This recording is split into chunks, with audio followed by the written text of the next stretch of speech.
Okay, right, let me just take a sip of my coffee that Nolan brought me just now. Here we go. Okay, what I've got here is the little sketch that's in your note. There's the piece of typing paper. I've got other stuff on it. Turn it around. And what I've got there, I just quickly did a little sketch. Because what we're painting today is not from a photograph or anything like that. It is plainly a figment of my imagination, where I could put all these different things. But I've got your, earlier on, we've got your masonry, you've got the cobblestones, you've got the brickwork, and you've got the tiles. Okay, so let's put that aside. And this is a template. What I've done is I've already transferred my template, used my red pencil across here so that I can see that everything is on. There's my carbon paper that I made from a 3B and a 6B pencil, and I've transferred everything on here, including the little light lines. So let's take that off, put it aside,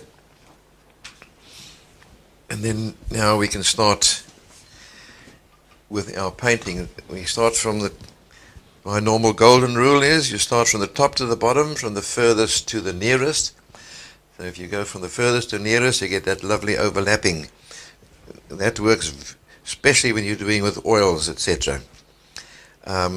With watercolors, you can still get away with it, but even then it's still. So I'm going to start working up now my sky color. Let's just clean that brush. Put some water in.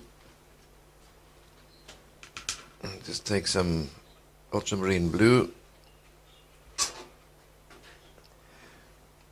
Yeah, it's picked up some of this other color that's been inside there. It doesn't matter. Sky is not always blue, and you don't want it always that very blue color. Sometimes I actually add a little touch of alizarin crimson or some cadmium red to it to give it that slightly bluey purple. So we've got that. Now I'm just going to put the sky in very quickly. So let's go along. I'm not going to try and put clouds in here at all because it's going to take away from your actual painting we're going to be doing, and the area is too small anyway. So let's go carefully across there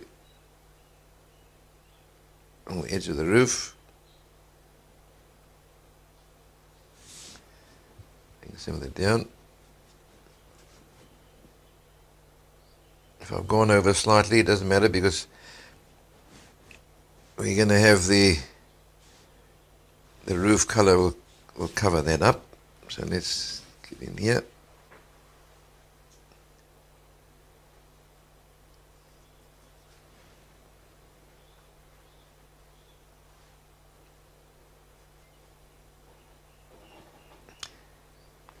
Bring that down a bit into here.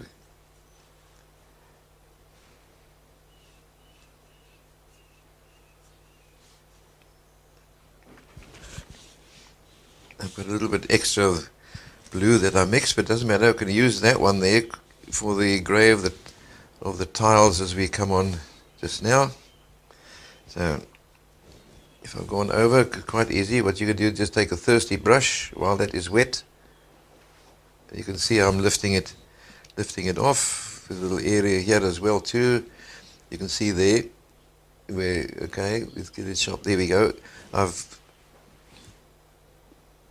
run the brush over the cloth, etc., and you can see while it's still wet, let's go to the side here. I've wet the brush slightly, and let's just see, we can just do that. And you can see I've lifted that off. All right, you got the shine on there, but at the moment, let's put the hairdryer on it. Then you can see what has happened. That it's gone away completely. So let's see.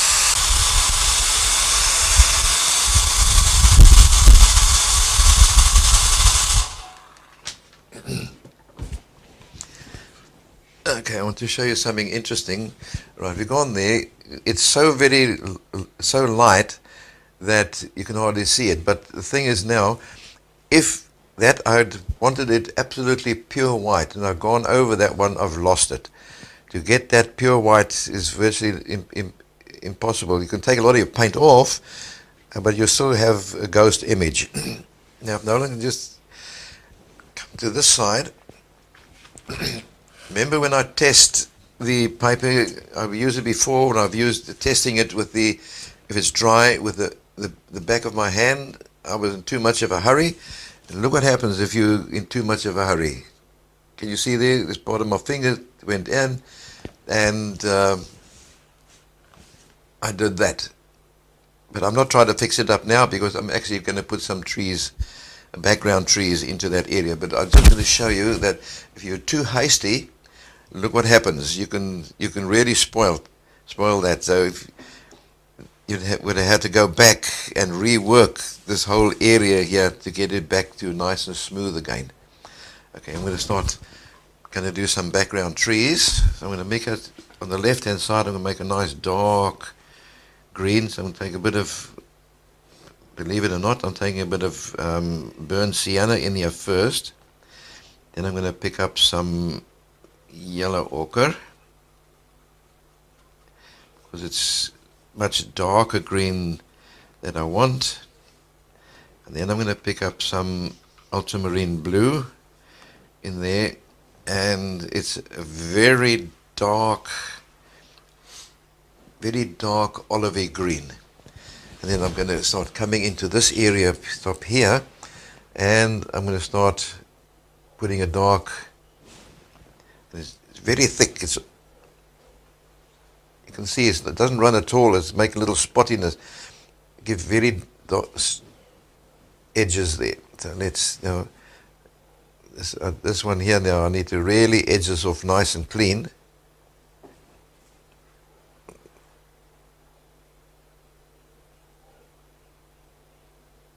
Okay, do the edging first, then it's much easier. Then you can come in and put all the other that you need to do. So I'm going to bring that in.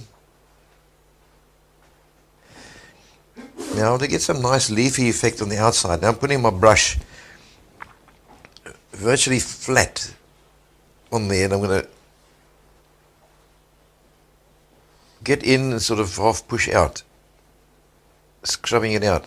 Look at the nice tips of the leaves, the edge of the leaves out there. So I've taken away that very hard edge and give you like a silhouette. I've done this demo before in some of the previous classes, and there's got little pieces in between, little skyline. Okay, there we go. Now just come down here. It's coming towards the ground level now. It's going to be a little bit lighter, so I'm going to add a little bit of cadmium yellow into that mix and give it a bit of a much lighter color. Not too light, because it's on the shadow side of the tree. I'll leave those few little open spots there. Got some little sky holes. So I want to make sure that the edges of the paper is nicely closed up. So when I take the tape off, just be careful there with the eaves down. And I'm going to bring this down to here because I've got another little bush down the bottom end there. So let's bring a little bit of this color up inside so it doesn't look too separated. So I'm going to do some negative painting here in there to give me the top of the other bushes across there.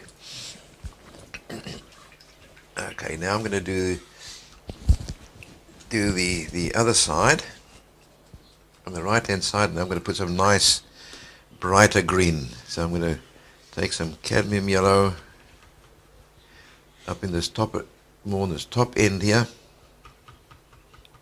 A lot of cadmium yellow, a little touch of ultramarine blue into that. Give me this a nice green color. And I'm going to go over this one where I've had those marks. So let's take it over that corner. Let's get this down here first and run that down. Whoops, wrong one. Let's get a nice color.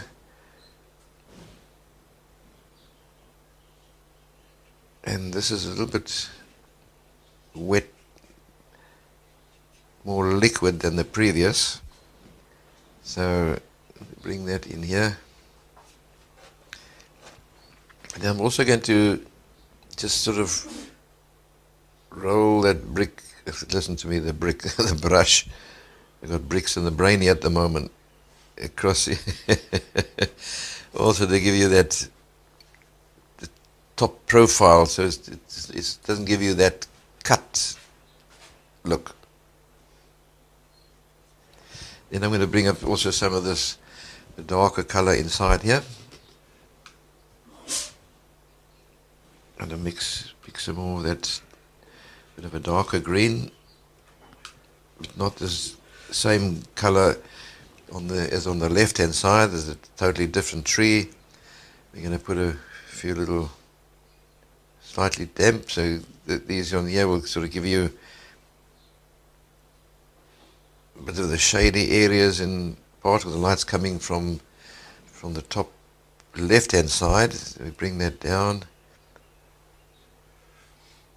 Yep.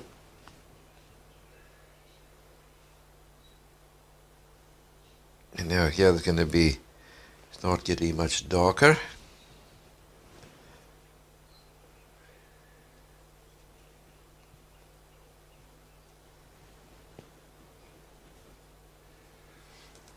Going down behind the house, etc. I'm going to now make that even a darker green.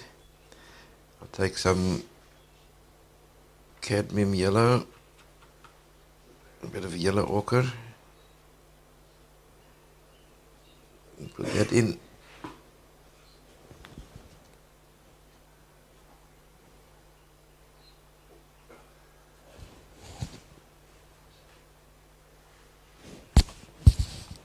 And as we go down here,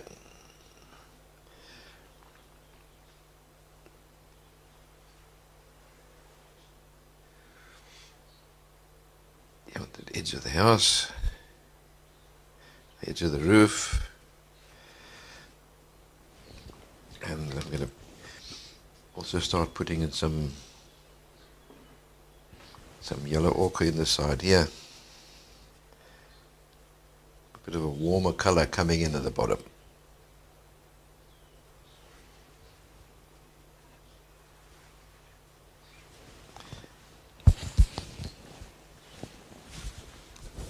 A little touch of cadmium orange into here as well.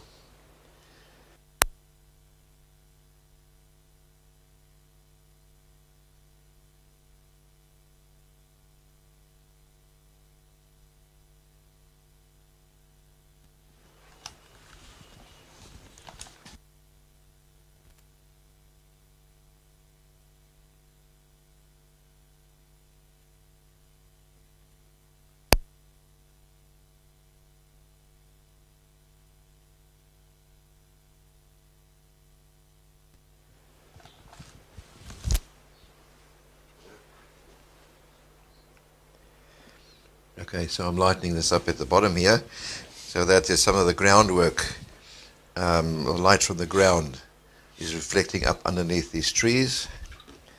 And I just see something here needs to be a little bit darker. Just mixing up some of that into here.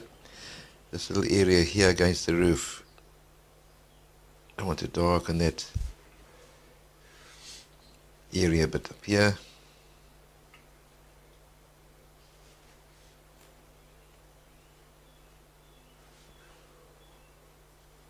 and a few little other patches with this other vegetation down the bottom here as well. Just in there. Okay, I think that's okay for there at the moment. So what I'm going to do now is, as I said, I'm going to start from the top to the bottom. So I'm going to either, instead of using the hairdryer, what I can do is I can come along and put in the paint the brickwork face. So let me just, I'm going to clear some of that. Alright, I'm going to use, let's see, I can mix it into here. Because I want to use some of those colors there just now.